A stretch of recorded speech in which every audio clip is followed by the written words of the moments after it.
Graça e paz, irmãos. Vamos à nossa meditação hoje no segundo livro de Samuel, no capítulo 21.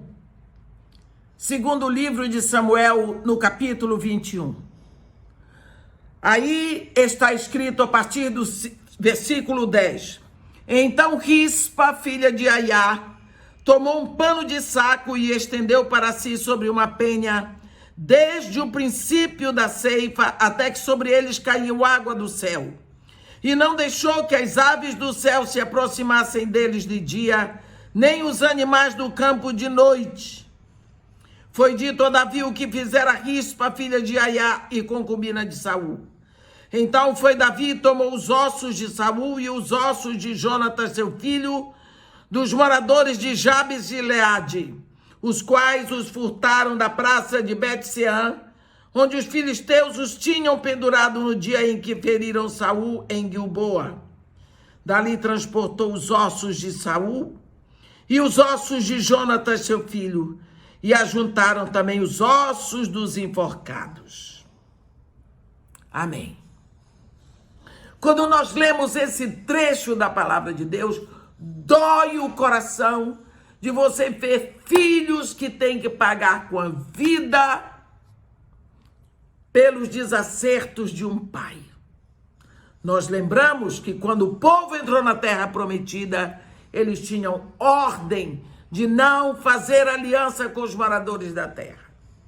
Vieram os gibeonitas, mentiram, botaram sandálias rotas e velhas, roupas velhas, pães bolorentos, e disseram para os líderes de Israel: não, nós não somos daqui. Olha, nossas sandálias eram novas quando saímos da nossa terra. Olha, a nossa roupa eram novas quando saímos da nossa terra. Olha o nosso pão como ficou bolorento. Nós viemos ver vocês, porque ouvimos falar da fama do vosso Deus e fazer aliança.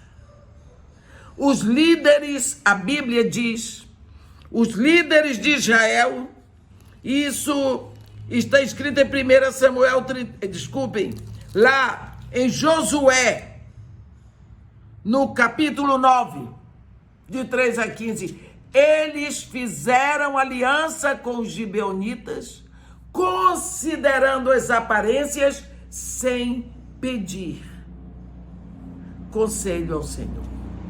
Quando descobriram que tinham sido ludibriados, que tinham caído na artimanha dos gibeonitas, na mentira, no engano, eles colocaram os gibeonitas para serem carregadores de água e rachadores de lenha, mas a aliança estava feita, a palavra estava dada, e a Bíblia diz que uma aliança, ainda que meramente formada entre homens uma vez ratificada, não pode ser desfeita, e nem a ela se acrescenta coisa alguma. Pronto. Os gibeonitas ficaram como uma 13ª tribo, agarrada, pendurada a Israel. Que coisa que incomoda, um apêndice morto, mal cheiroso. Bem, passam-se muitos anos, Israel vai ter o seu primeiro monarca, Saul. Saul, sem nenhuma sabedoria, ele simplesmente resolveu se livrar dos gibeonitas e mandou matar, e mataram, foi muitos gibeonitas. Ele não podia fazer isso, porque Israel tinha uma aliança, mas ele fez a si mesmo. Daqui a pouco ele vai para a guerra, ele morre na guerra, ele morre, o príncipe herdeiro do trono, Jonatas, morre também. Aconteceu, Davi sobe ao trono. Aí entra o capítulo 21 de 2 Samuel. Houve nos dias de Davi uma fome de 3 anos consecutivos. Você sabe o que é isso? Eles eram agricultores. Plantavam, maravilha, tudo, na hora da ceifa, secava tudo. O próximo ano, plantavam, tudo ia uma maravilha, na hora de ceifa,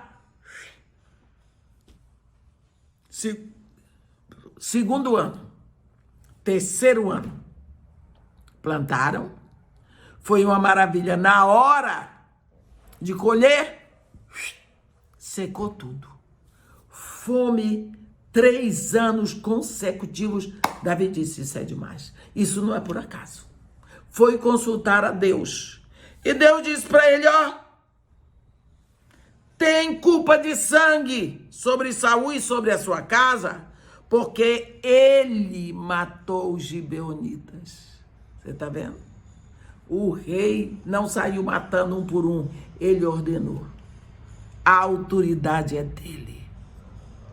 Davi foi procurar os gibeonitas e disse, ó, conversaram, disse, o que é que vocês querem que eu faça para que vocês abençoem a herança do Senhor? Eles disseram, nós não queremos. Os líderes dos gibeonitas disseram, nós não queremos matar ninguém, não é por ouro nem por prata que temos questão com Saul e a sua casa. Nem tampouco pretendemos matar pessoa alguma em Israel. Disse Davi, então o que vocês querem? Vamos logo, diga o que vocês querem.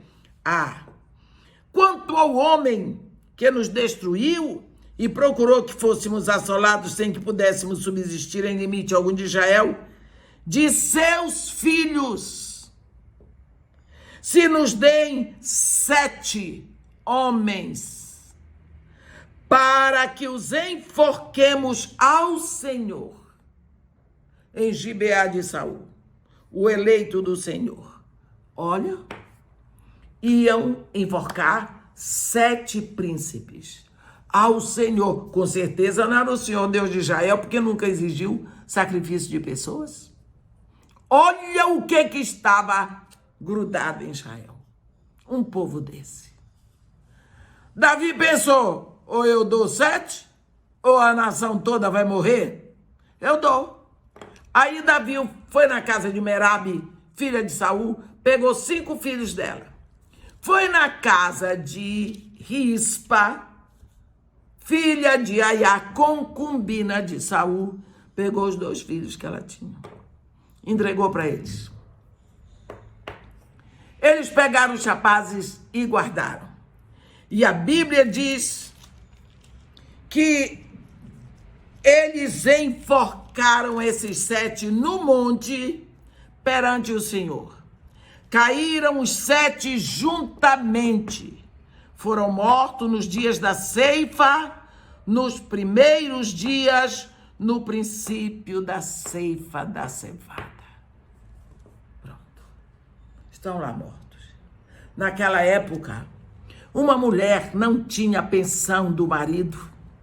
Rispa era concubina de Saul, ficou sem pensão, porque o que era do marido ficava para os filhos, e o filho mais velho deveria então ter a incumbência de sustentar a viúva. Agora, Rispa, que tinha sido uma princesa, mulher do rei, morado no palácio, com 2 filhos príncipes, ela conhecia as coisas boas, ela conhecia a vida de luxo. Nesse momento, ela está sem marido, sem palácio, exposta. Os 2 filhos mortos, enforcados, expostos a céu aberto. Como será que uma mãe dessa se sente? Sabendo que toda a esperança que ela tinha ainda na vida estava lá, mortos. Por quê? Por causa do desatino do pai deles. Quantas mulheres que me ouvem hoje olham para os seus filhos e dizem, se pelo menos o pai tivesse pensado mais um pouco, se pelo menos o pai não tivesse deixado a família com eles tão pequenos, os meus filhos teriam progredido na vida, os meus filhos teriam andado mais longe, os meus filhos não estariam nessa situação. Rispa não ficou em casa. Ela botou um pano lá, no campo dos enforcados, e de dia ela enxotava as aves do céu, e de noite ela enxotava os animais do campo. Que situação! As aves do céu vêm e elas bicam, com o bico elas marcam. E pelo cheiro do sangue, os animais do campo são atraídos e eles vêm para abocanhar, para tirar pedaços, lascas de carne, para deformar totalmente. Hoje, essa mulher estava ali para impedir que os corpos dos filhos dela e dos outros, porque Merabe não foi para lá, mas ela foi, fossem marcados pelas aves do céu. E que não atraíssem os animais do campo para abocanharem, para destruírem. Ela ficou naquela vigília dolorosa, tétrica. O gemido daquela mulher, a dor dela, o choro dela, era uma visão horrível para todo mundo que passava. Todo mundo passava, olha lá, o que Rispa está fazendo. Coitada. Meu Deus, que coisa horrível. A dor, o murmúrio, a lágrima foi se espalhando, foi contagiando todo mundo e a notícia chegou ao rei. O rei mandou buscar os ossos, porque ninguém podia tirar os ossos dos enforcados. Só quem entregou, e quem entregou foi Davi.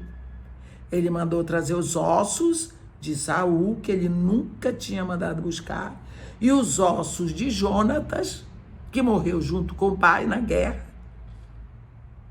e juntou com os ossos dos 7 príncipes enforcados, e deu sepultura digna para todos eles.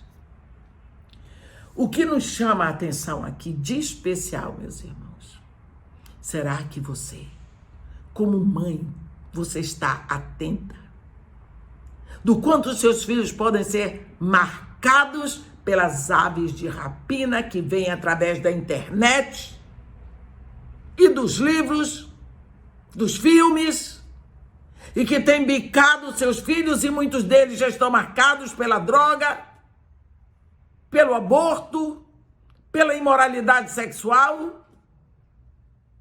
Será que essas marcas já não atraíram aves, já não atraíram animais que vêm para abocanhar, marcar, dilacerar seus filhos para toda a vida? Será que você está atenta a isso?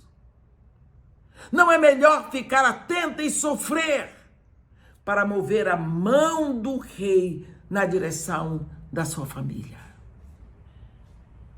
Porque a vigília de Rispa moveu a mão do rei na direção da família dela.